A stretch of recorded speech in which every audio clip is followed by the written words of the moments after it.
Hello, everyone.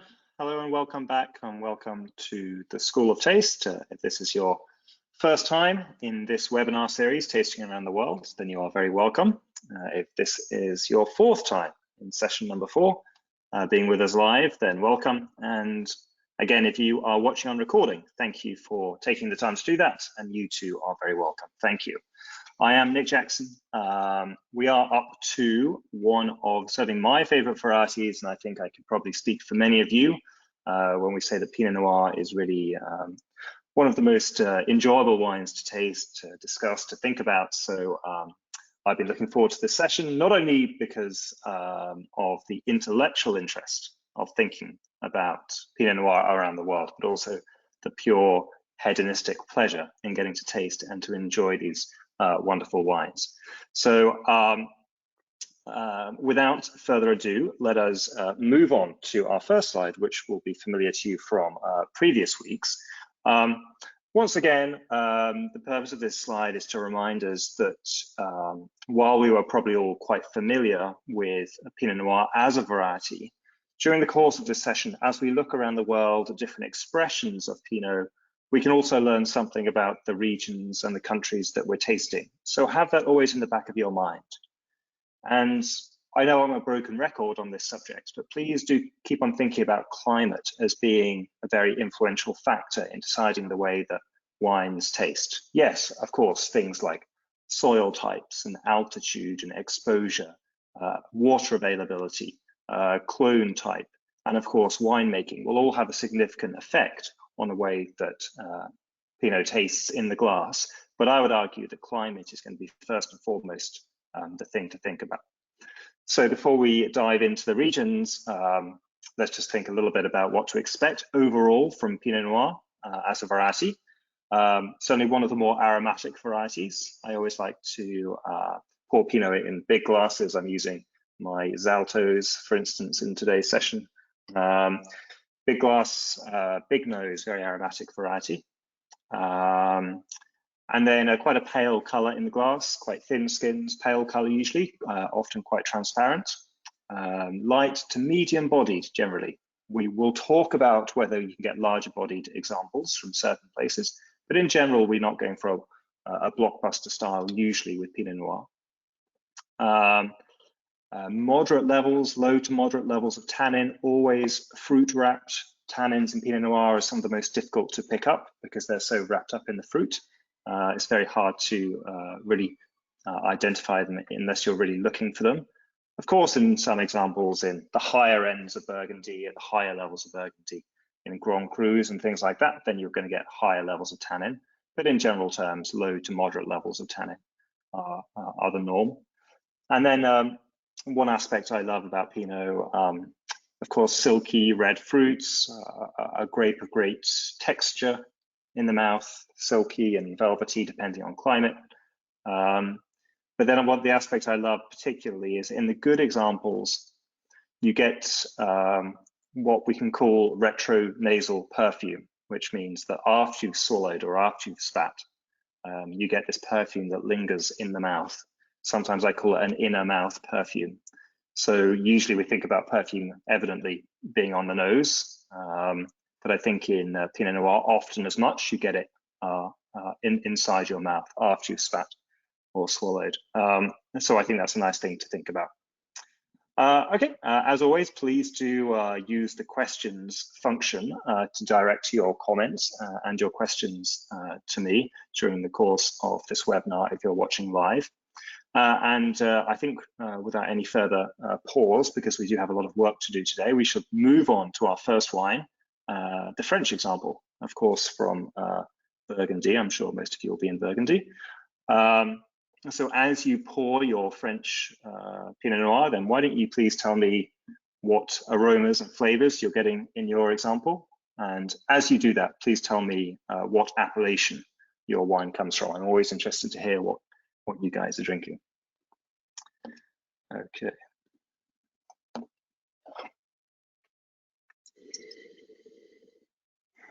Burgundy, clearly, for most of us, the homeland of Pinot Noir.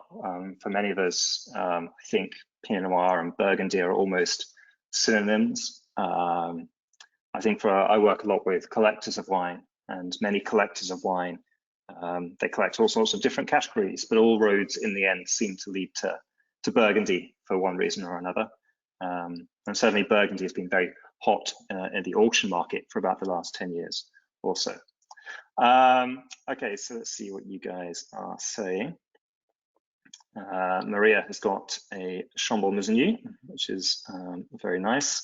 An elusive Chambord-Musigny. Do you want to be a bit more specific, Maria? Is it eluding you now, or is there some aspect of the wine that's eluding you? Anthony's got a Mercury with raspberry, red cherry, mint, mushroom, forest floor. Sounds delicious. Anthony's wine, by the way, is Faively Mercury Miglon, which is a Premier Cru in Mercury. And I think, by the way, that these Mercury wines from the Côte Chalonnaise from Faively are some of the best value wines in Burgundy. They've got quite a lot of hectares down there. They're absolutely delicious wines. The regular Village Mercury, and then 2 Premier Crus, Miglon and Framboisière, delicious wines. So I hope you enjoy that, Anthony. Yvonne is in Volnay. Amber is in Fontenay. Hello, Amber. Red fruit, hints of leather and sous-bois. Sounds delicious. Cherry, strawberry, raspberry in a Bourgogne Rouge. Nupa is in Volnay, another Volnay, good. Red cherry, rose, and wet earth. So a few people are commenting already on the combination both of fruit, but also of some kind of more savory or earthy sous-bois forest floor characteristics. Yvonne is saying red cherry, violets, spice, vanilla. Corey is also in Chambord-Musigny, like Maria. Beautiful red fruits and spice. Yeah, I think among the Côte Nuit appellations in the northern part of the Côte d'Or, I think probably Chambord might be the one which is most red fruited. Quite interesting. Dennis has got Fontenay, rose petal, dried herbs, mushroom, earth, red fruit, raspberry, cranberry, leather. Wow, a lot going on in your wine, Dennis. Sounds delicious. Maria, red berries, new French oak, savory, spicy, smoky, and floral. Delicious. Kirsten. Kirsten's also in the red berry territory with cherries, cranberries, and raspberries. Sweet spice and earthy in Fontenay. Fontenay is still a source of good value down there at the bottom of the Côte de Beaune. Good source of, you can get white Fontenay, but I think Fontenay is a bit better known for red, and they can be very good. And Jessica, Bourgogne Rouge, red cherry, cranberry, violet. Michelle commenting on silky tannins in her Volnay, very good. Abigail in Pommard, silky fruit, red plums and light spice and smoke, very good. And Shengli, Volnay, in 2015, ripe, dark cherry, baking spices and bacon. Sounds excellent. Okay, so why don't you tell me now a little bit about the style of your wine? Tell me what's the body weight, a lighter body, more medium or even full. Is it a wine which is really a fruit-focused wine? Is it more savory, more earthy? Do you get any kind of what we call minerality? And if so, how can you define that minerality further? Would you describe your wine as being an aromatic wine? Concentrated, intense, complex? What are words that you would use that best capture the character of your wine? Clearly, I know that we're talking about a number of different levels. Some people have got Bourgogne Rouge, some people have got up to Premier Cru level. I don't think we've got any Grand Crus today, which is not surprising, but a range of levels. But nonetheless, please tell me the style of your wine.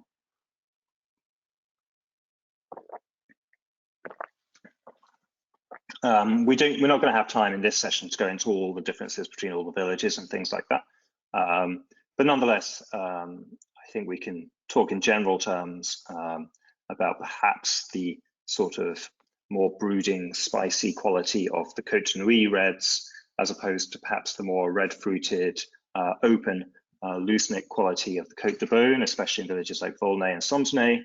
Pommard may be an exception, maybe a bit more introvert, especially in its youth. And then I love the wines that I was talking about, like in Mercury or elsewhere in the Côte Chalonnaise. They're generally sort of medium-bodied at most and very aromatic, quite floral, but perhaps without quite the depth of the great Côte de Nuit appellations. Abigail, medium plus body, more primary fruits, no tertiary at this stage. Anthony talking about the Mercury, medium-bodied, fruity and savory. Interesting comment Anthony's making, that he gets the fruit at the beginning and then the savory characteristics on the finish. Good, and Anthony's wine is actually 2015 vintage, so 5 years age there. Maybe with a little bit of bottle age, those more savory characteristics are coming out now. Great balance with the acidity and chalky tannins. Finishes dry, good.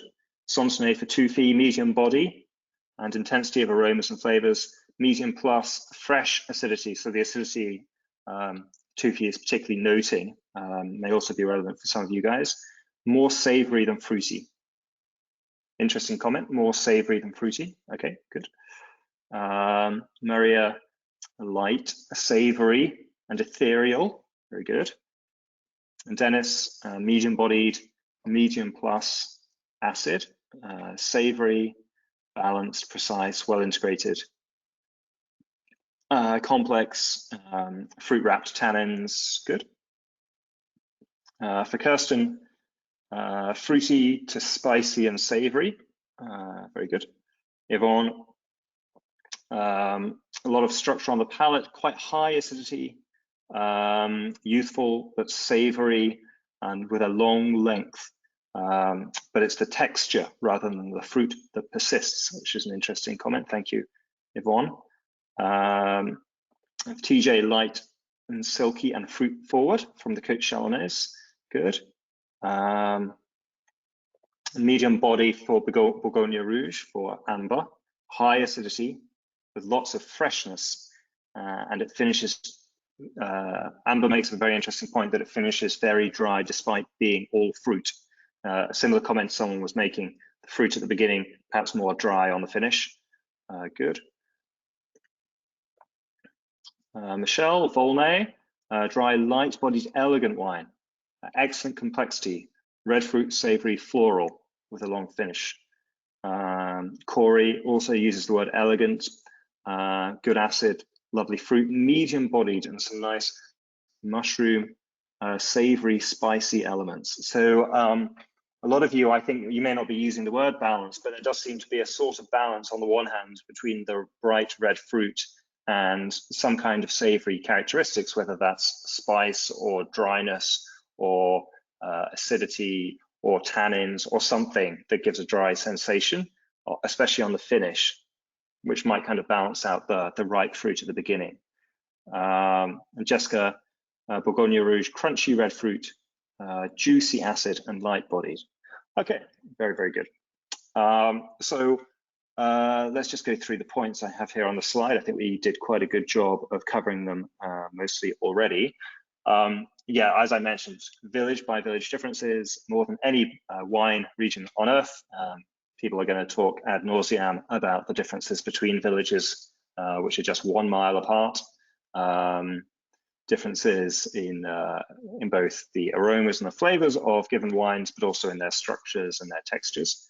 So clearly, this is our first intimation that Pinot Noir is a variety which is always considered in the wine world as being a vehicle for the expression of place. Burgundy is the perfect proof of that. So a lot of collectors are very interested in, over the years, just building up verticals to see the continuity in style between a vineyard or within one producer, things like that. And there's no way you can do that better than with Burgundy. So the France qualities, again, as always, I have not changed those France qualities from when we were talking about Sauvignon Blanc or Chardonnay or whatever. They're what I consider to be national characteristics of the winemaking or the wines of France, whether red or white or sparkling or anything else. We've talked about quite a few of them already. Balance. Balance in French wines, I think it's a point worth reiterating. To me, it goes right to the heart of what French wines are all about, that there's no element that sticks out too much. Here, we're talking about the balance between fruity and savory, so that's a nice balance. But I don't think any of you guys are saying the tannins stick out, or the acidity is out of balance with the fruit, or the alcohol is too high or too low, or the body is too heavy. I think it's really the essence of French wine to be drinkable. You always want to go back for another glass, and the reason for that is that there's nothing hindering your enjoyment. Everything's in harmony with each other, all the different elements of the wine. What else have I got on there? Dryness. A lot of people have already commented on, especially on the dry finish. So again, let's be clear about that. Fruit in young wines is always sweet tasting in some way, but the question is whether or not that's balanced out by something else. And quite a few of you have commented that the fruit comes first when you first put the wine in your mouth, but then the wine finishes dry, and very classic French quality. Obviously, we're in a rather northern part of France, a marginal climate for Pinot Noir and Chardonnay to ripen in Burgundy. And for that reason, you're going to expect more dry wines than from further south, where the fruit achieves a greater degree of ripeness. Moderate alcohols, yes, I think that goes as part of the ripeness discussion. The red Burgundy qualities, light to medium bodies, the aromatic emphasis. I mean, just the ease with which you guys were able to find all these different descriptions for what you were smelling, I think proves that point, that Pinot is an aromatic variety. But what I think is wonderful about Burgundy especially is that you don't just get fruit aromas. Even in relatively low-level wines, maybe Bourgogne Rouge, but definitely village level. Even in young wines, you get some spice, maybe some mineral, some earthiness. Someone said mushrooms, all those kind of notes. So the aromatic emphasis in Burgundy, which also, of course, is an absolute constituent part in complexity of a wine. When you can have all those flavors going on simultaneously, it's a statement about the native complexity of Burgundy wines. Textural finesse. Some of you did comment on the texture of the wines. So what I mean by textural finesse is the sort of almost effortless silkiness or velvetiness, both of the fruit and of the tannins. Sometimes it's hard even to distinguish between those two. But there is just an absolute, there's nothing grainy or brittle or hard about the texture of red Burgundy. And someone made a very interesting comment about the texture continuing after you've swallowed, as if it's coating your mouth in silk, and you can continue to feel that silky texture even after you've swallowed. I think that's a nice comment. And then again on the finish, the perfumed finish. I admit I do have a bias towards aroma and perfume. I do love smelling wines, so maybe I'm repeating myself a little bit here, but I do think that one of the great characteristics of red Burgundy is for that perfume to persist long after you've finished tasting the wine. I guess a comment about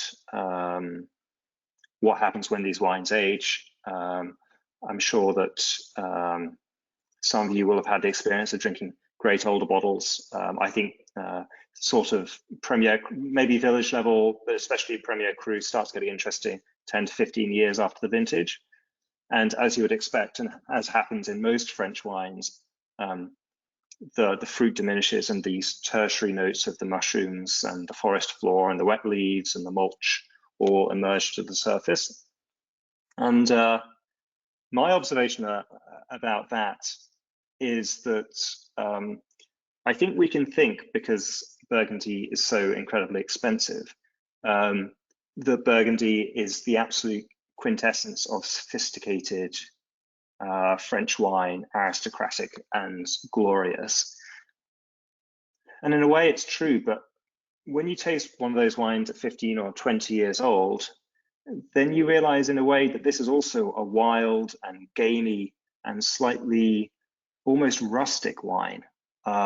It's a wine that goes so well with gamey foods or simple country cooking, as opposed to, I mean, it works perfectly well with 3-star Michelin food as well. But in that very savory, mulchy aromas that you get in mature Burgundy, you realize that you're really in the presence of quite a kind of gamey wine. And it doesn't perhaps age in quite, for instance, if you compare it to Bordeaux, which develops that wonderful cigar box and leather and all that kind of stuff.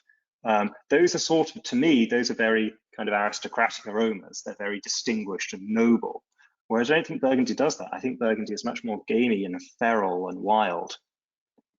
A throwaway thought, but I often think about the wines on the eastern side of France where we are as being a straight line from Burgundy to Beaujolais to the northern Rhone and Syrah to the southern Rhone. And all of those wines, if you give them enough bottle age, become gamey and wild, like I'm just talking about. Whereas the wines from the west side of France, from the Bordeaux side, they do not. So this is what I'm calling like the gamey or the wild side of France. And it's quite interesting that even though those regions make obviously totally different varieties, nonetheless, they can age in a somewhat similar way. Okay, let's see what you guys are saying. And Jessica is making the great comment about so much flavor in such a light body. It's like a magic trick, Jessica says. Yeah, and to me, this is about the intensity of flavor. I do always like to draw a distinction in my tasting between concentration, which can often mean almost the weight or the density of the fruit, how much work you have to do to get your tongue through that fruit, and how intense the flavors are. So concentration of fruit on the one hand and intensity of flavor on the other hand. And Burgundy, both in red and white, but especially in red here, is a great example of a wine which doesn't necessarily have that much concentration, not that much density, but it has a lot of intensity of flavor, particularly felt on the finish. You guys know that I'm someone that talks a lot about how important the finish of a wine is. And perhaps more so in Burgundy than any other region, that's where the quality of wine will really reveal itself. Not only because of that retro nasal perfume that I'm talking about, but also because the elements like the texture, as someone mentioned, that you continue to experience, but also the intensity of the flavors that just linger on your palate afterwards, even in relatively humble wines. It's quite a special aspect, I think, of Burgundy. Anthony asking a question, would you expect to find a stem like herbal flavor, or am I confusing with the dry, chalky tannins? Well, certainly I do think that Burgundy and most Pinot Noir, in fact, can have some kind of chalky tannins. I prefer to say powdery, actually. I think it's a vintage thing. You can get anything from silky to velvety to powdery tannins. It's on a kind of continuum. But with regard to the stem-like herbal flavor, some of you guys will know as soon as you read those words or hear me saying those words, what I'm going to say next, which is that that's a classic description for the use of stems in the fermentation vat. So while probably still most Burgundy is completely destemmed, so the grapes are removed from the stalk of the vine, and the whole berries are put into the fermentation vat. Some producers still like to include some bunches, entire bunches of grapes, entire clusters in the fermentation vat, not usually 100%, but maybe 50%. And they do that for a variety of reasons. And one of them is that it gives an extra aromatic dimension, to my mind, an additional spiciness, which is part of what you're saying. But Anthony, the other part of that is that it can also give sometimes slightly off-putting aromas of a kind of green note, which is a bit weird and a bit unexpected. And certainly using whole bunches has been very popular in not just in Burgundy, but around the world in Pinot regions for about the last 10 years or so. One of the reasons may be that you need ripe stems in order to include them in the fermentation vat. Otherwise, everything just becomes very green. But if you have a warming climate, you're much more likely to have ripe stems, so you can include them without having to worry about that. We can have a whole conversation about that, and I don't want to get into this too much right now because we can talk about it with any of the other wines today as well. But there are downsides as well to including stems in the fermentation vat.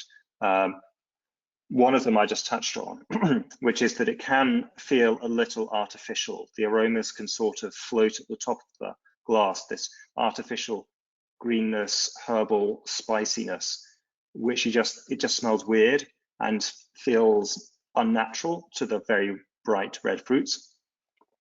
But another major problem, I think, of including too much stems, and all winemakers know this, so they moderate it, but occasionally you experience it, is that it increases the pH of the wine, which means that the wine tastes softer, which is fine sometimes, but many of you guys were mentioning the crunchy fruit or the fresh acidity in those things, and that gets, if not lost, then diminished if you push up the pH to make an overall softer wine.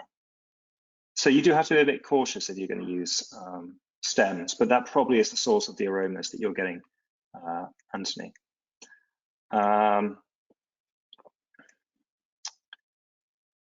Okay, Shengli, the green notes, yeah, that's simply from the stems.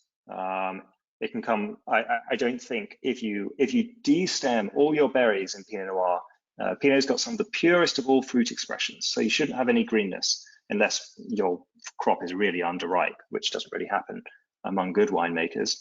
But yeah, that's just a native stem note, a herbal spiciness. Does Pinot Nero from Italy include more stem? Where does Pinot Nero in Italy grow?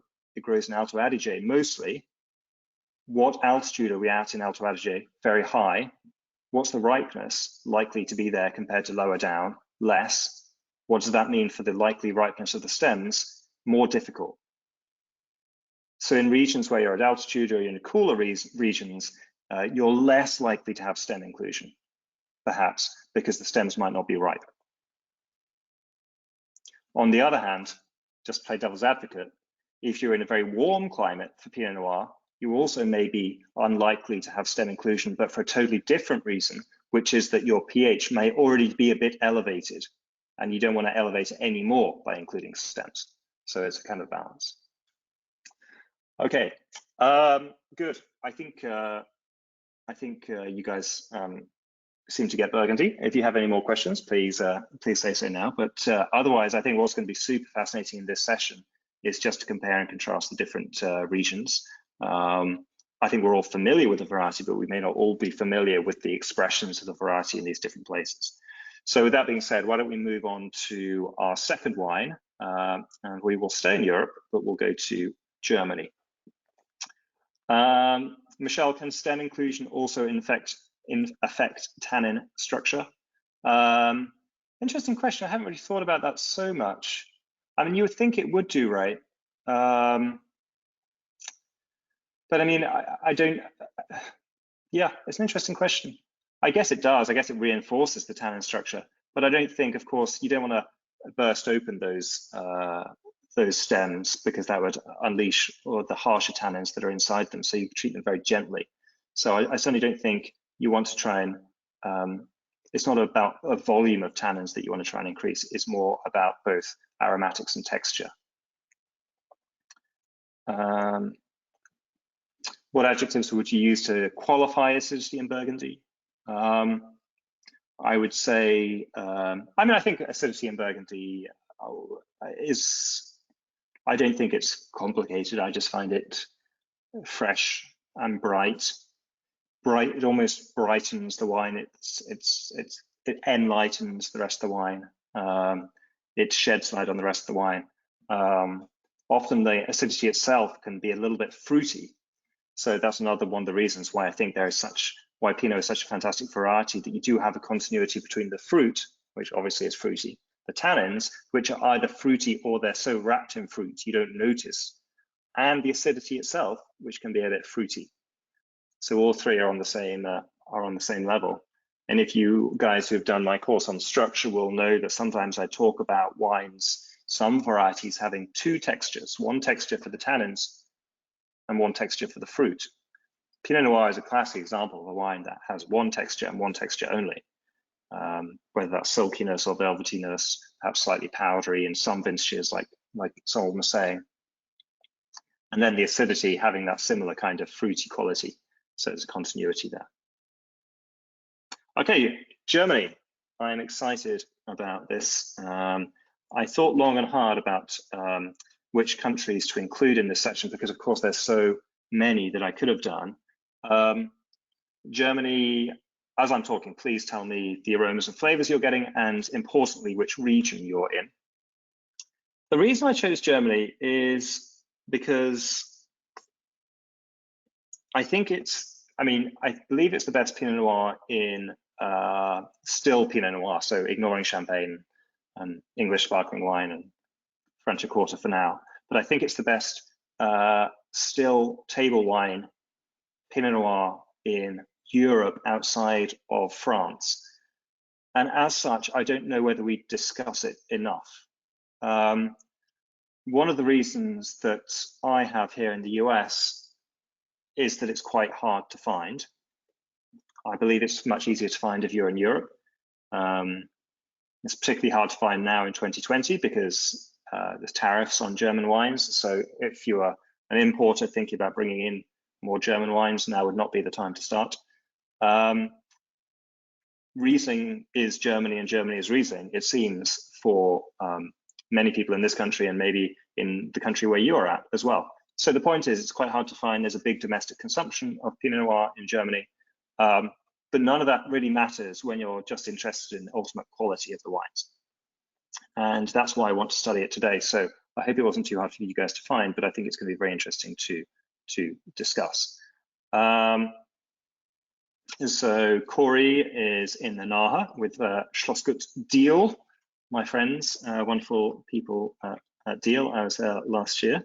Rheingau for Rodolfo, very good, 2018, so a warm vintage 2018, so that should be quite nice and ripe, Rodolfo. Yvonne is in Cola Ruprecht in the Pfalz. Yvonne is saying slightly riper fruit profile than the Burgundy, red and blue fruit, raspberry tart and orange peel. Good. I mean, I always think orange is certainly a ripe note, whatever the variety, red variety. So that's from the Pfalz.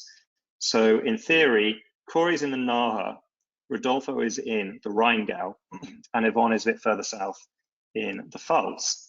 So we might see ascending levels of ripeness there.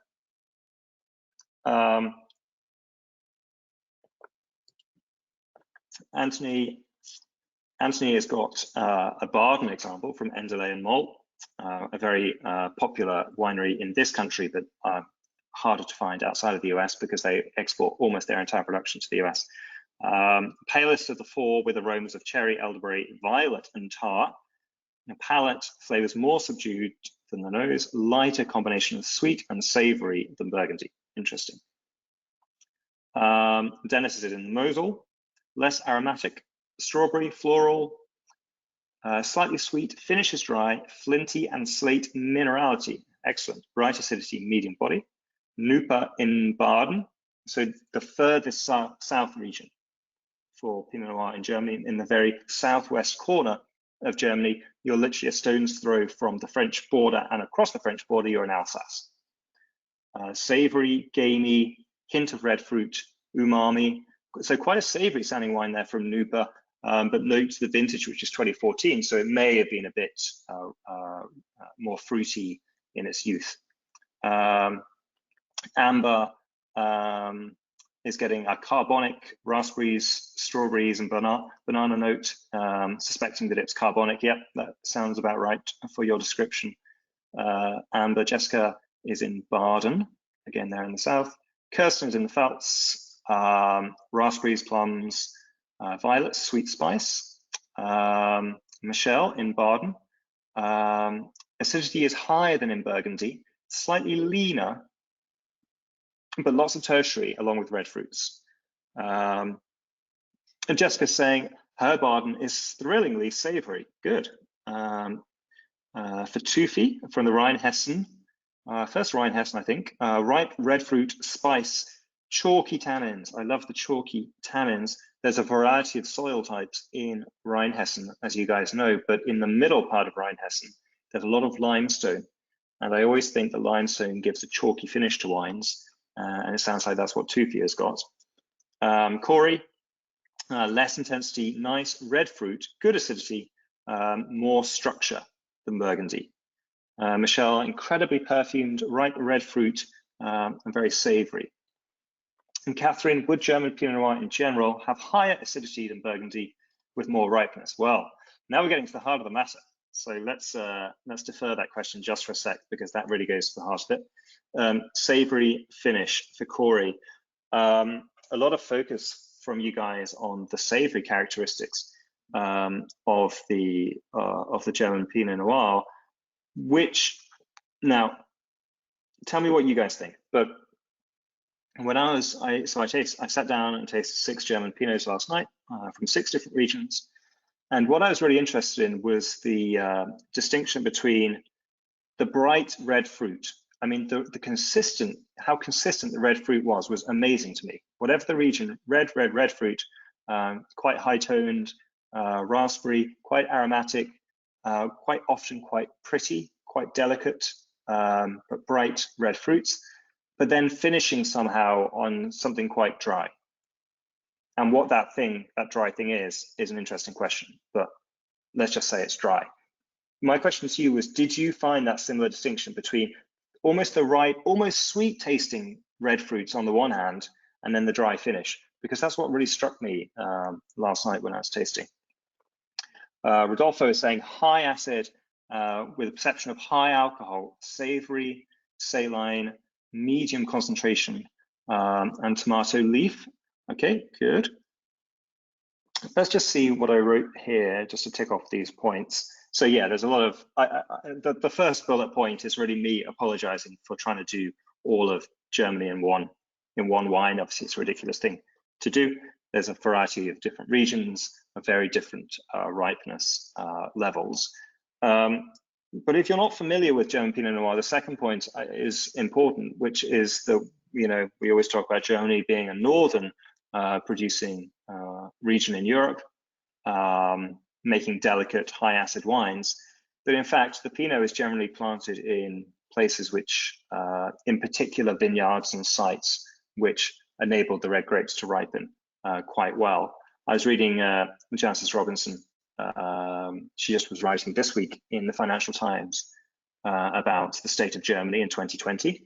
And she was mentioning that in the 2018 vintage, in the Ruhr tributary of the Mosel Valley, the Ruhr and the Saar are even cooler regions than the Mosel itself. In the Ruhr region, the producer Maximilian von Schubert, who some of you will know, made a Pinot Noir in 2018, a warm vintage in 2018, and it had 15.5% alcohol. And that's in one of the coolest regions for wine in Germany. So just think about that. So ripeness is maybe less of a problem than I would certainly initially think. Okay, let's see what you guys are saying. Jessica, very perfumed and red floral, but the finish is all mineral, limestone soils in her example. And Jessica commenting also that in Baden shows very high acidity. Rodolfo is asking, is Rheingau a less common growing area for Pinot Noir?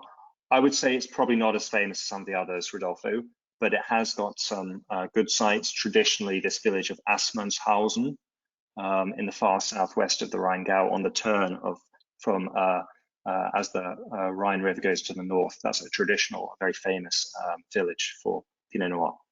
But let's look at these bullet points. So Germany, I think you'll be familiar. Freshness, of course, is comment about acidity. You always get in German wines. A fruit purity in cool climate register. What I mean by that is that the fruit is quite detailed, quite clipped, quite clean, quite precise. You can taste every flavor. To me, that's characteristic of a cooler climate. In warmer climates, the flavors can somehow get kind of smudged together, and there's an impression of just a big wall of kind of generic flavor. In regions like Germany, in Riesling, and I believe also in Pinot Noir, each flavor you can taste individually. Mineral undertow, what do I mean by that? I mean, we already talked about it a little bit when we were talking about the chalky finish in the Rheinhessen example, but think about Mosel Riesling, or almost Riesling from any part of the northern states where you get that slatiness underlying any sugar that's there and underlying the fruit. So I think that's also relevant for Pinot Noir. Balance, we just talked about at length with France, but same here. Modest alcohol levels, moderate climate, restrained oak use. Yeah, look, if you're a German winemaker, you really want the full and clear expression of these very clean and delicate and precise flavors. There's not much point in working so hard to achieve those flavors through very careful and difficult viticulture and then overwhelming them with new oak. So I know there are one or two wineries especially in Pfalz and Baden, which do use new oak, but that's definitely the exception.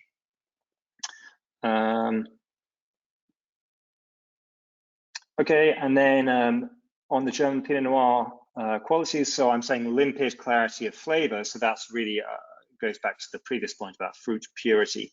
So when I talk about that red fruits, certainly in my example, but maybe in your example as well, just the super clean, precise, pure expression of those bright red fruit flavors. Red fruit we already talked about. The dry mineral finish, again, this will depend a little bit on where you're at, but I often, just as we were talking about in the Burgundy, there is a balance here between the fruit being ripe and soft and rich at the beginning, and then that kind of dryness on the finish. And then the last 2 points are very, very important, I think. So let's deal with acidity first. For Pinot Noir, these wines seem to have a lot of acidity to me. I mean, in red wine terms, at least in my example, I'm certainly in the realm of high acidity. I mean, most of the time in red wines, we don't naturally think too much about acidity unless it's particularly high or particularly low. But this time I do think about it because I notice how high it is. In some entry-level examples, there can be more acidity than there is fruit. It can be a bit out of balance. If you have a cool vintage entry-level wine, you get a lot of acidity and maybe not enough fruit to balance it. But I think the acidity you feel particularly on the finish of a lot of these wines, it's there all the way through the wine, of course, but it does emerge particularly strongly on the finish. And then the other thing connected to acidity, as you guys know, is this point about low pH. So when we were talking about the stems a minute ago, I was saying that if you add stems into your fermentation, that pushes up the pH, which means that the wine tastes softer. What I consistently noticed in the German Pinots I've tasted is they have quite a hard finish, which means that the pH is low, which makes perfect sense given how high the acid is. That's exactly what you'd expect: high acidity, low pH, and a slight hardness to the finish. But again, super interesting contrast between the ripe, soft, almost sweet tasting red fruit and then the dry, fresh, low pH finish. So at the beginning, you could almost think you were somewhere in the New World if you were just doing it on fruit. But as always, with this variety, the truth is in the finish. And that's when you experience all those elements that put you squarely back into Europe. You can also get, in some examples, some tannin felt on the finish. I don't think German Pinot Noir is a particularly tannic wine, maybe in the top Grosses Quebecs and things like that. But if there's any tannin to be felt, you get it on the finish. So that too is an additional drying element on the finish, along with the acidity and the low pH and the minerality, all drying sensibilities felt on the finish. Michelle, what do I mean by hard finish? I just mean fruit I consider quite soft, and especially in the German Pinot Noir, it's almost like if you were pressing your finger, if this was the fruit, you press your finger into it and you could see the kind of dimple that it was making. It's soft, it's lush, it's velvety, it's plush. But the finish of the wine doesn't have any give into it. That's what I call hard. Not hard as in it's hard work, but hard as in it's quite firm and rigid and serious. So that's the contrast I'm drawing between the soft fruit and the hard finish, low pH. Tufi, is it possible to generalize about tannins in Germany versus Burgundy Pinot Noir? Are they really different? I don't necessarily think so, no. Same variety, similar climate. What might be different, I think, is perhaps the integration of the tannins. I just mentioned sometimes you get tannins on the finish here of German wines. What I do think is that if you're in a slightly cooler region, a cooler growing region, then it's going to be a little bit harder to find those fruit-wrapped tannins that I think Burgundy does so well. So if you're in Baden or Pfalz with your example, then you're not probably going to notice the tannins too much because you're in a warmer southern region.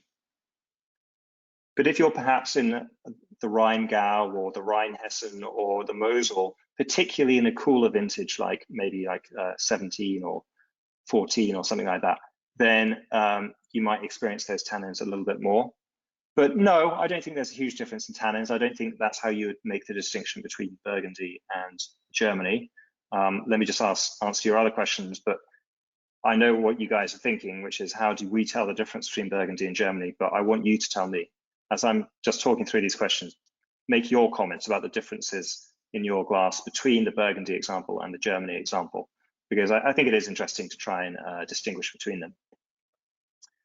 Dennis comments, the acidity seems to be like Chilean Cabernet, giving clarity and a lens to the flavors. Yeah, I think that's a great comment, Dennis. The acidity, so in the wonderful book by Anne Creviel, my colleague in the Master of Wine Institute, she just published this book about Germany, German wine. It is essential reading if you're interested in German wine. And one of the winemakers in that book, I can't remember who, says that for them, Pinot Noir is red Riesling. And I had to think about this for a little while. But evidently what the winemaker was saying was that the filigree detail and subtleties of Riesling in Germany, which characterize these great Rieslings, really some of the greatest Rieslings anywhere in the world, you can apply the same rules or the same winemaking processes to Pinot Noir, where you want to be able to say, taste all the little distinguishing details of flavor. But the consistency the two have in common over and above that is acidity once more. I certainly think the thing I was most surprised by the German wines was the acidity in these Pinots. And the acidity, like you just said, Dennis, is the element that really brings to life and to light all the flavors. It brings clarity and vividness to everything else that's going on in the wine.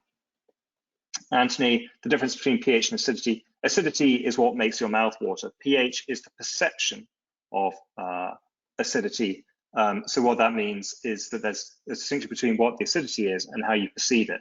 And in wines where there's low acidity, low pH, excuse me, you perceive the acidity more and the wine feels what I'm calling harder. That's not a winemaking term. Don't go talking to winemakers about, oh, your wine's very hard or whatever.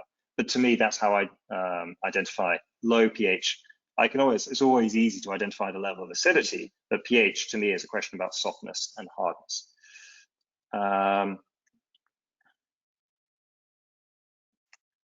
Okay, let's see what you guys are saying. The difference between Burgundy and Germany. Kirsten's saying riper fruit and more concentration rather than intensity. So perhaps a bit more concentration of fruit. Depends on the region you're in Germany, but yep. Maria, more purity of fruit, but less finesse and less complexity. I love the thing about the purity of fruit because that gets back to that point I was just saying about Pinot Noir being the red Riesling, the absolute clarity and purity of fruit.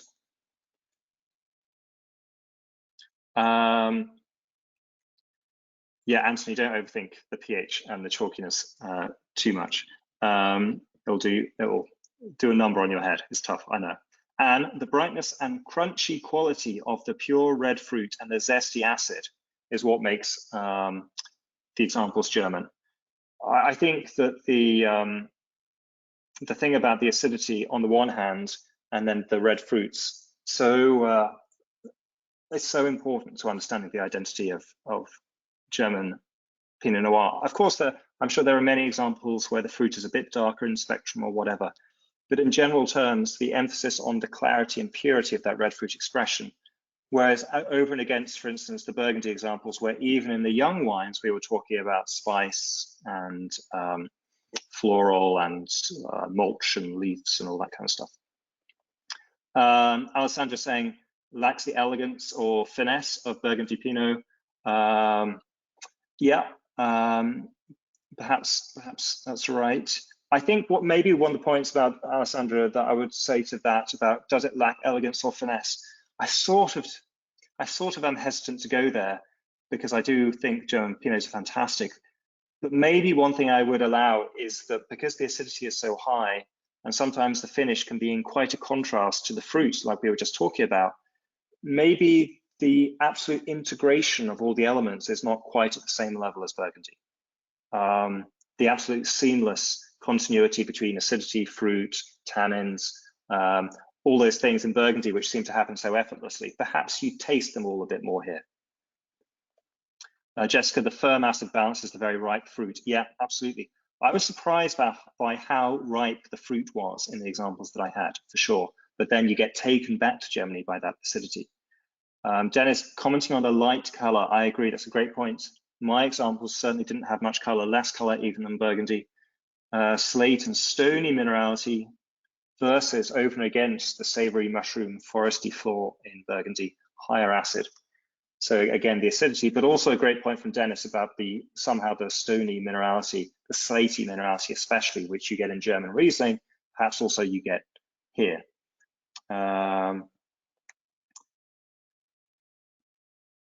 Yvonne's saying Germany examples are maybe slightly less savory, maybe slightly sweeter than Burgundy. In some cases, I agree, yeah. Amber saying the red Riesling comment makes sense because your descriptions from the white wines, the German Pinot Noir feels more like it's got a similar acid profile to German Riesling, being like the vertical acidity that runs through the middle of the wine, while the Pinot Noirs feel much more linear. A very interesting comment there. Amber contrasting the experiences you get on the palate of the vertical Riesling and German Pinot Noir and the more horizontal Chardonnay and Pinot Noir from Burgundy. Very interesting comment. I have to think about that one. And Jessica saying Baden is a violin, Burgundy is a string quartet. Okay, so maybe Baden is a soloist. Rodolfo is saying Germany is less ripe, but not in a favorable way. Rodolfo, I think that's just your wine. I think Rheingau may not be as ripe as other regions. Purity of aromas, which contrasts with the lean savoriness and hard finish. Yeah. Rodolfo is saying Germany is choppier and Burgundy more effortless. Corey just commenting, perhaps it doesn't have the intensity of a good Burgundy. Maybe it doesn't have the absolute intensity. It depends on the level. I mean, if the wine in my glass right now is this Grosses Gewächs Grand Cru Vineyard from Franken, from Fürst, which is really one of the best producers. And this wine has got a lot of intensity, but that's at the very top level. Okay, any more questions about Germany? I think it is fascinating, isn't it? I love this opportunity for me personally to find some kind of stylistic continuities among different regions of German Pinot Noir and then to contrast them with Burgundy. But to me, the big takeaways was the emphasis on pretty aromatic red fruit, even quite ripe red fruit at the beginning. And then it moves on to the minerality and the acidity and the dry finish. Super interesting contrast. Dennis, Sud Tirol, if you want to ship me 6 examples of Sud Tirol Pinot Noir, I will happily receive them. But my wild guess is you will not be able to find them in the US. Sorry. Okay, let's move on and we will taste our next wine, moving now outside of Europe to New Zealand. So I didn't plan it this way, but actually I think that the movement from Germany to New Zealand makes sense in a lot of ways. For reasons we will get to in just a sec. But why don't you pour your New Zealand examples now and tell me what aromas and flavors you're getting. And as always, the region within New Zealand. I mean, I think really any region would be fine for the purpose of this tasting. across the North or South Island, but tell me where you're at and what you're tasting.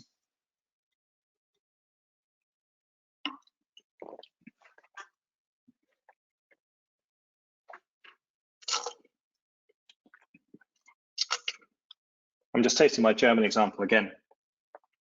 It's just a European wine, European by its dryness and its savouriness, in spite of that pretty red fruit. Okay, let's see what you guys have got going on with your New Zealand examples. Catherine, you're always getting ahead of me.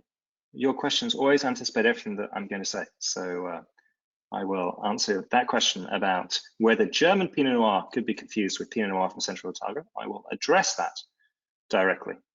I think it's a great question. Corey has got Burn Cottage from Central Otago, excellent producer. Tufi, Escarpment from Martinborough, 2014. Interesting to get a slightly aged example. Tufi, I don't know whether that comes from your cellar or whether in Brazil there are a few vintages behind. Fresh, ripe, clearly defined red fruit, less savouriness than France or Germany. So are you saying a bit sweeter or just less savoury? I guess the two might be a little bit different. More concentration of fruit and more body. More concentration and more body, okay, and riper, it sounds like Tufi is saying.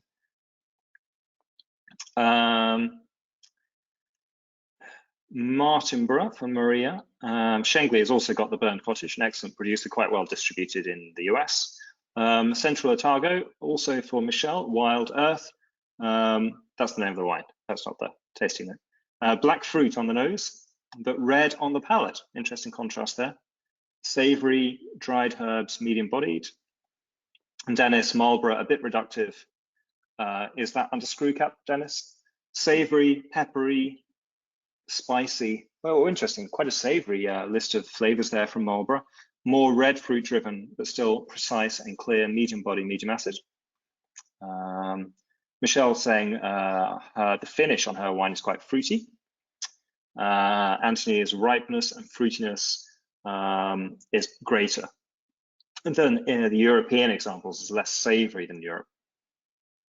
And Jessica, Central Otago, the purity reminds me of the German example. So the purity of flavor in New Zealand reminds Jessica of the German examples, but the fruit here is riper. And she says, all fruit, no savory notes. Abigail, Central Otago, red fruits, but not clearly defined, medium minus body, all about the red fruits. Yvonne, pure and direct, black and blue berries with some herbal and spice notes.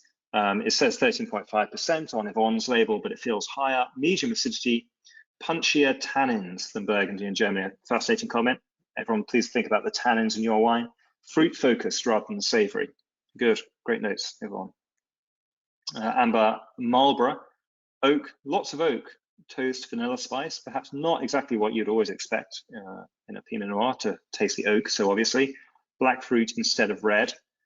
So a few of you are commenting on more ripeness, and I think certainly when people start mentioning black fruits, that to me is a statement about ripeness, more ripeness. Black fruits are simply riper notes than red fruits. High acidity, medium ripe tannins. Maria, ripe black fruit, another black fruit note. Kirsten from Marlborough, strawberries, raspberries, sweet cherries, cinnamon, plums, perfume, savory, sweet finish. Quite a few of you are also commenting that the wine ends on a sweet finish, which I take to mean a kind of fruity, a sweet tasting fruit finish. We noticed the way that in Germany, the fruit does, to me, in German wines, taste quite sweet, but the finish is not. North Canterbury for Corin, which is great. Canterbury, I think, is one of those regions which is kind of flies under the radar a little bit compared to maybe more famous regions, but very delicious Pinot Noirs from the Canterbury region. Ripe raspberry, dried herbs, spicy notes.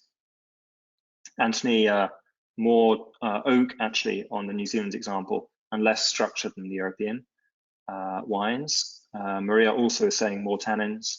Nupa is saying compared to Germany, it feels softer. So maybe that's a comment about the pH that I keep on going on about, maybe slightly higher pH resulting in a softer wine.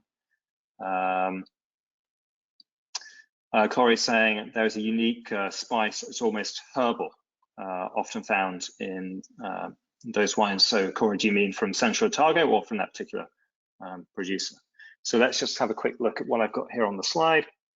I say, I just go out there and I say it's the best example of the cool climate style outside Europe. I mean, but there aren't really many competitors for cool climate Pinot Noir outside Europe. We can think about Tasmania or other cooler parts of Australia. We can think maybe in the far south of South Africa, in Elgin, perhaps, Hemlinada, and we can think maybe about Chile. But that's pretty much, those are pretty much your options. And I think that for me, in quality terms, if you want a cool climate expression, which to me means the precision and the clarity of fruit that we were just talking about in Germany, quite a fresh acidity, purity of flavor, I think that New Zealand does that so well. Moderate alcohols and body weights in general in New Zealand wines. Fruit first. Again, being a wine from outside Europe, you expect to experience fruit before any savory or mulchy notes like we are finding in the Burgundy. I think that's an obvious point, but worth restating. Freshness as well, yeah, plenty of acid in cool climate in New Zealand. So then let's see what I wrote for Pinot Noir. Crystalline purity of flavor. Again, you should be able to taste every detail of the flavor of the fruits. Medium bodied. Now, some of you from Central Otago especially, and maybe Martinborough, maybe Canterbury, will say my Pinot Noir is more full-bodied.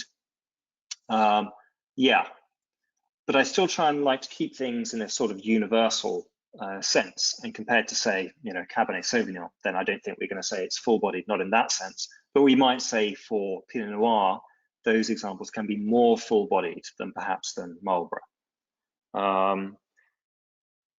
And then this really is a statement about the quality of the producer or the wine that you have yourself. But my argument here, and we can discuss this in a minute, is that there are many examples from New Zealand at cheaper price points, $15 or $20, euros, pounds, which just show lots of nice, juicy red fruits. Great. And to me, there's a very obvious commercial position for those wines. The international market, that's their expectation a lot of the time of what Pinot Noir is, a light to medium bodied wine with plenty of accessible fruit. But my argument is, in the better examples of New Zealand, you can get a bit more savory quality, a bit more savory dryness, a bit more spice, and perhaps also a bit more tannin as well. Like I was just mentioning, slightly fuller body, slightly more tannin. So you guys who are in Central Otago or Martinborough or Canterbury, tell me whether you experience any of those things. But my general idea, when I was tasting a bunch of these wines last night, is that the quality ladder is a transition from being just fruit, just juicy, fresh, delicious, but still just fruit, to being more savory and spicy and having a bit more going on, a bit more complexity. Nupa is saying, where the acidity in German Pinot Noir felt linear and direct, Central Otago feels fleshier and surrounded by fruit. Yeah, so again, I think back, Nupa, about my comment about the red Riesling, where the acidity in the German wine is so delineated, almost pixelated. Whereas Central Otago, perhaps just saying it's a bit more relaxed, perhaps not quite so taut. Sure, I can see that. Ontario is cool climate Pinot Noir. Nupa, are you going to go on the record and say that Ontario's cool climate Pinot Noir is superior to New Zealand's? You can make that argument. I think there's lots of delicious wines coming out of Ontario. I think it's probably going to be a winner in the climate change world. Michelle, Oregon, I can't include Oregon in the category of the cool climate style for reasons which we can talk about when we get onto the US wine.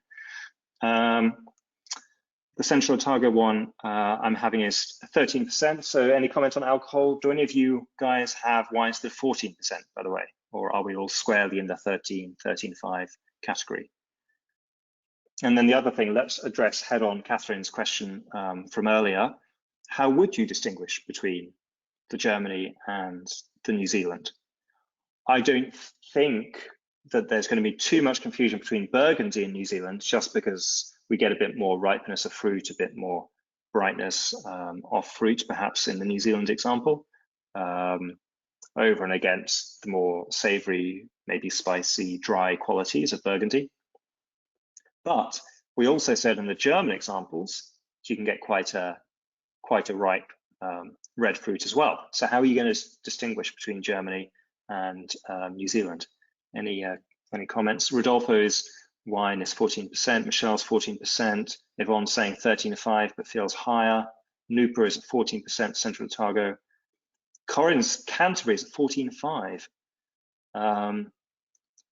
So the only reason I mention that is because that alcohol can sneak up on you in New Zealand, actually. Excellent UV light, especially in further south and Central Otago. So there's no issues about the ripeness, but that can have the effect that the sugars can get up there. Remember, in climates which they don't have to be especially warm, it's not so much warmth that ripens grapes as it is light. And so in regions with a lot of light, but without so much warmth, then you can still get quite light, medium-bodied wines, and yet with elevated alcohols. Michelle is trying to discuss this comparison between Germany and Pinot Noir. She comments, New Zealand's got a fruity finish and less hard than Germany. I totally agree, Michelle. I think that's great. Those are two fantastic points. I absolutely agree and accept anyone who says, oh, my Central Otago's got quite a dry finish. It does, which is very interesting. But I still think if you compare it glass by glass with the German example, you're still going to find more fruit on the finish of your New Zealand wine than you are on your German wine. And to Michelle's second point, less hard than Germany. Again, going back to this conversation about pH, I do think the pH in Germany is lower than that of New Zealand. What does that mean? It means that German finish tastes a bit harder, a bit more firm, a bit more rigid, whereas the finish on the New Zealand wine feels a bit softer. Now, here's the rub, which I should say right up front. When you've got two glasses sitting next to each other, and you can do these very tight niche comparisons, you can see these distinctions very clearly. But if you have just one wine in your glass and someone says, is this Central Otago or is this Germany? That's a lot more difficult. That's a lot more difficult. But do think about those two aspects that Michelle made mention of, the fruity finish in New Zealand and the softer finish as well.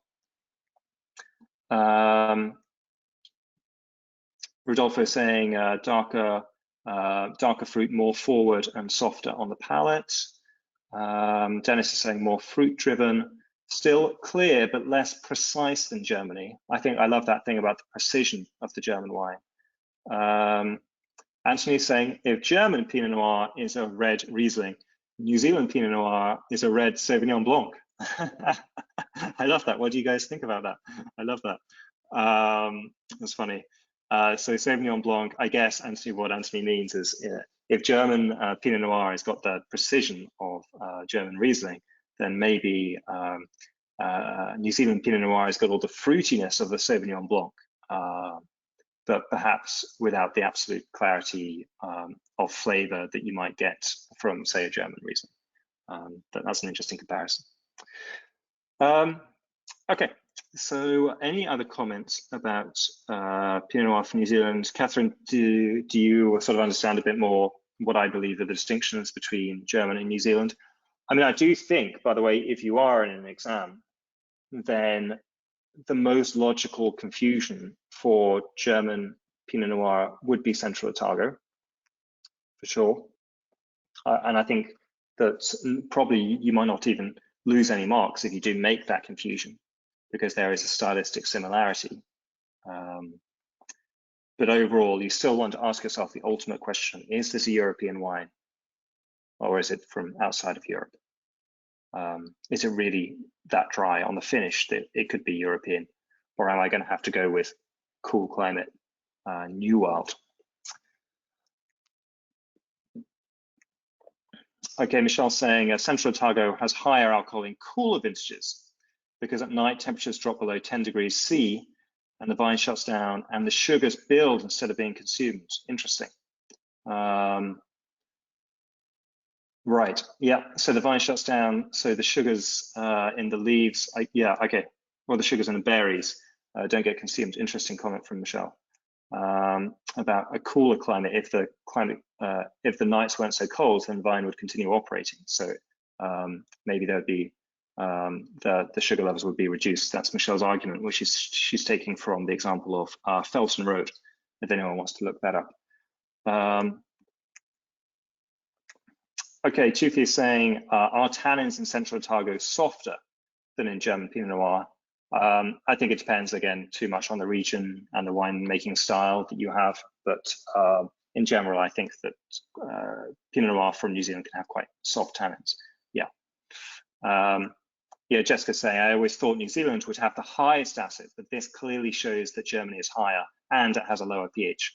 I agree. I do think that acidity is such a hallmark of the German style of Pinot Noir. Okay, we are working against the clock, so let's move on to our final wine from the USA. Why don't you pour that out now? I don't think I specified that it had to come from California or Oregon or anywhere else in the US. So please tell me what flavors and aromas you're getting, and also the region that you're in for this wine. So much to discuss. I knew there was going to be a lot to discuss today. Pinot Noir, on the one hand, is the easiest, most pleasurable wine to drink, but also has got the most subtleties and complexities, all of which are worth discussing. And because, like I said at the top, it's such a vehicle for the expression of where it comes from and its climatic origin and other features of its growing environment, there are so many variables which I want to discuss all of, but it's tough to do so, not given longer time. Okay, so where are you guys with this wine? Yvonne is saying she's in Santa Rita Hills.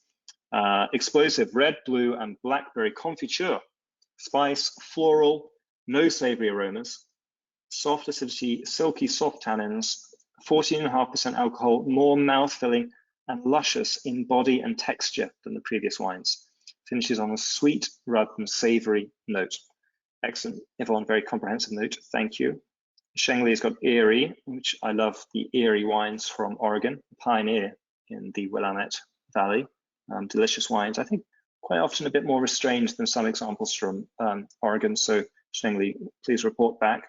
Anthony from Arroyo Grande, blueberry pie, black cherry, and blackberry jam with some bramble notes as well. So it sounds like a lot of ripe fruit there. Let me see what I get in my example. I've got a wine from Pei, P-E-A-Y, from Sonoma Coast, or even West Sonoma Coast, so very coastal. So really one of the cooler expressions that you're going to get from, not just from Sonoma, but from California, period. And it is quite a delicate, ethereal style.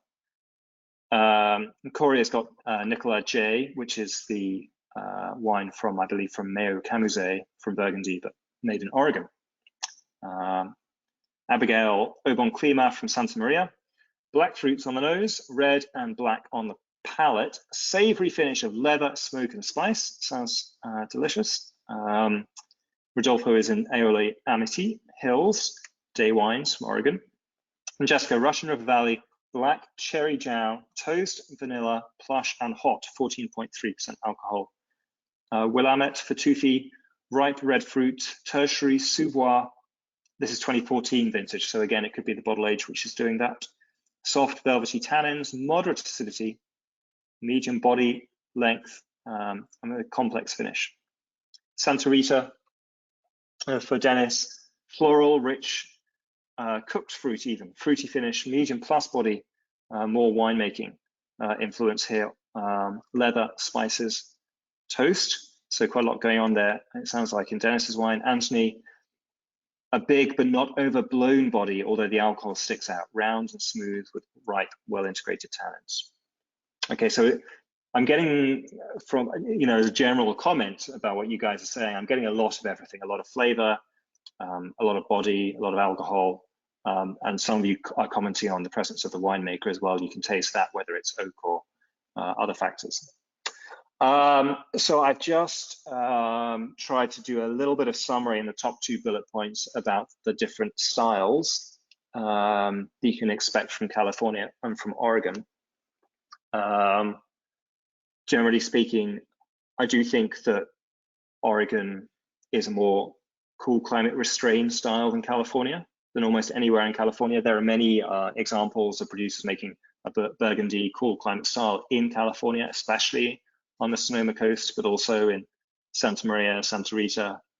But generally speaking, the cool climate style seems to come more naturally and more easily to Oregon, even though they can easily have days over 100 degrees, over 38.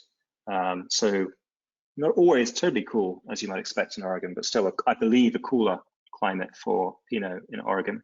I also note that Oregon is a region of the pretty red fruits, the pretty delicate, ethereal, perfumed red fruits, a little bit like Germany, perhaps, but I think still more ripeness than that, for sure. Let me see what else I want to add here. So you can see under USA qualities, again, I apply this to all varieties, all regions: fruity, sweet tasting, rich and ripe, some oak, and the emphasis on texture. The emphasis on texture, let me just draw that out a little bit. What I mean by that is I believe that US winemakers love for you to have a wonderful textural experience when the wine is in your mouth. American wines are often very plush and seamless and velvety, and Pinot Noir in American examples is often like that. By contrast, compare it to the German examples, which we found could even be a bit of a disjuncture between fruit and dryness or hardness or savoriness on the finish. And even in some of the central Otago or other New Zealand styles, the fruit might be attractive, but it's not necessarily lush and rich and well textured. But I think that's a huge burden of American winemaking in general, that emphasis on texture. So in the final bullet point, I'm just making the point that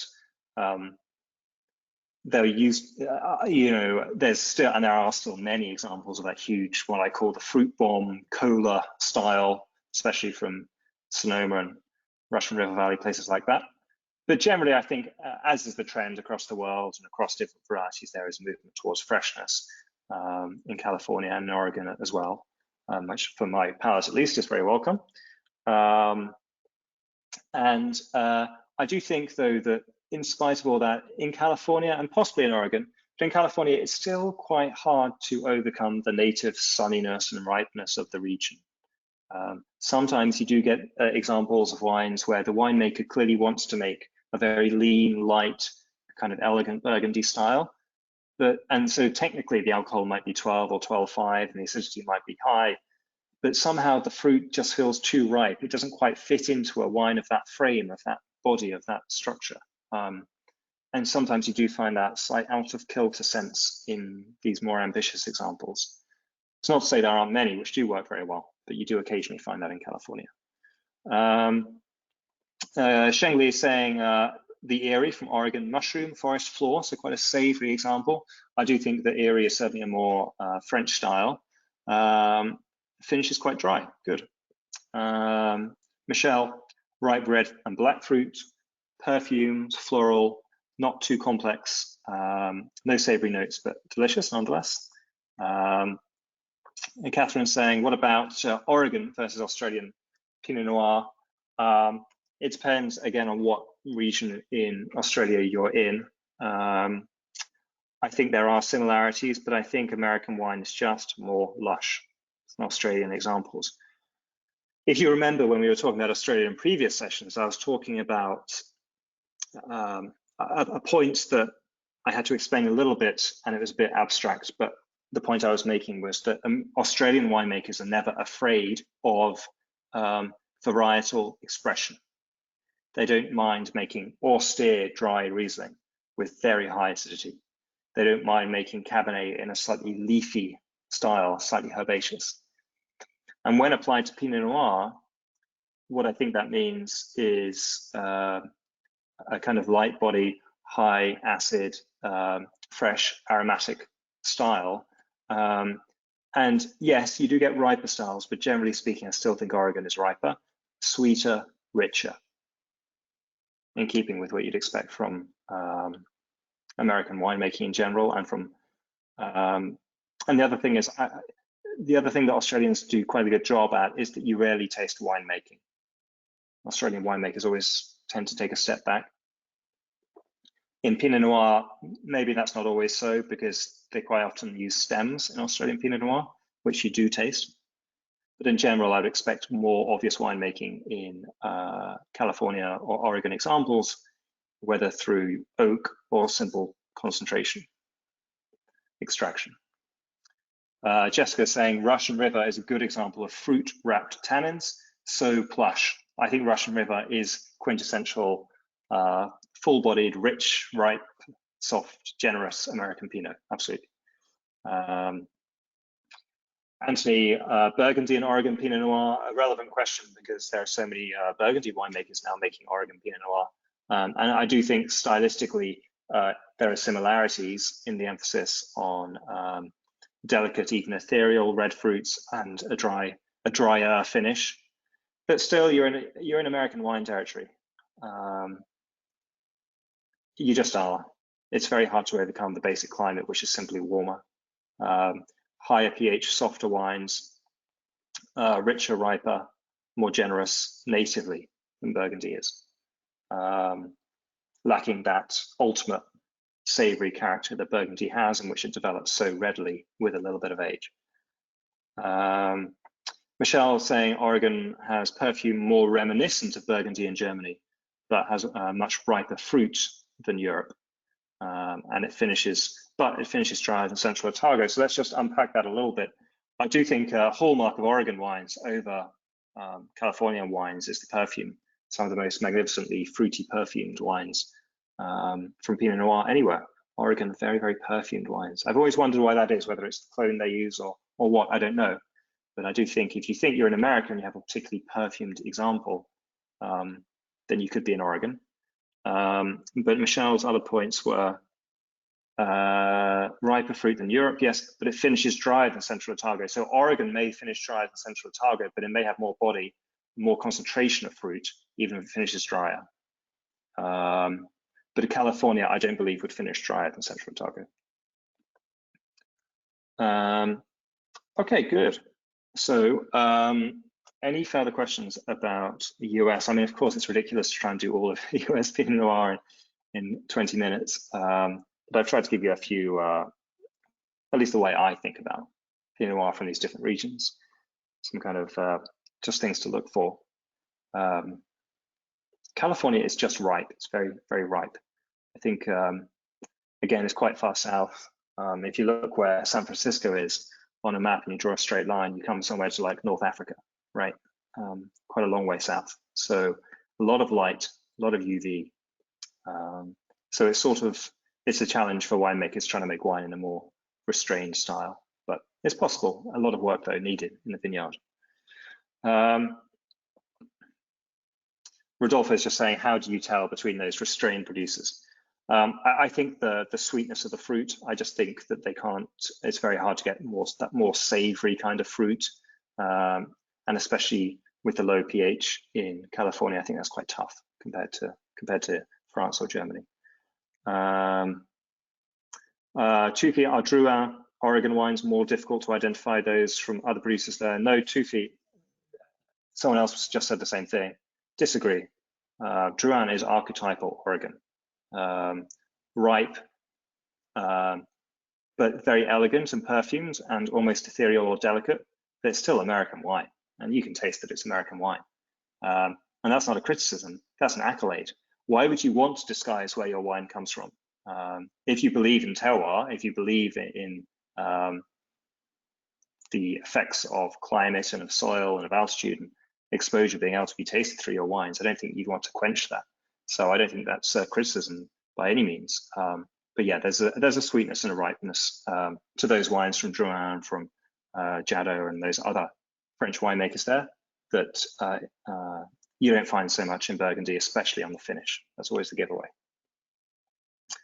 Okay, very good. Let me just see whether I have anything further to say in my last slide here.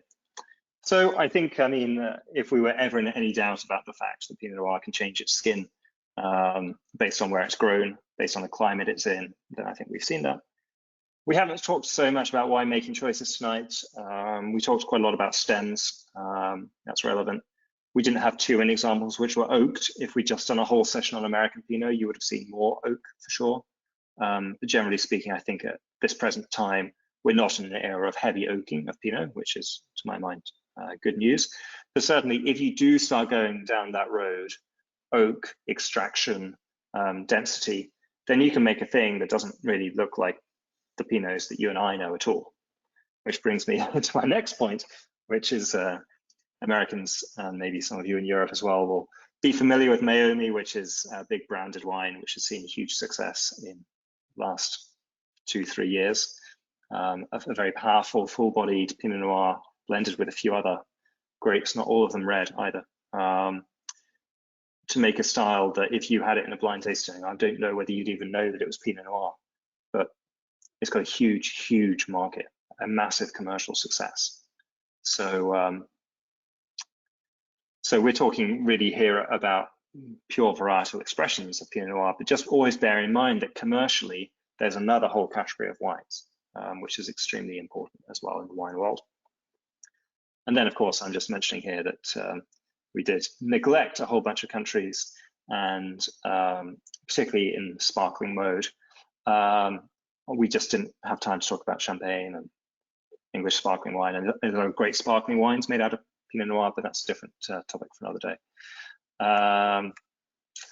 Yes, wonderful. Okay, guys, I think that will do it for today. So next week we were talking about German wines, and so we will be back to classic German variety next week in Riesling. So we've talked about the red Riesling, as it were, today, but we'll talk about the real thing next week. Same time next week for our final session on a white wine in this course. So looking forward to that. Same time next week. See you then. Thank you, guys.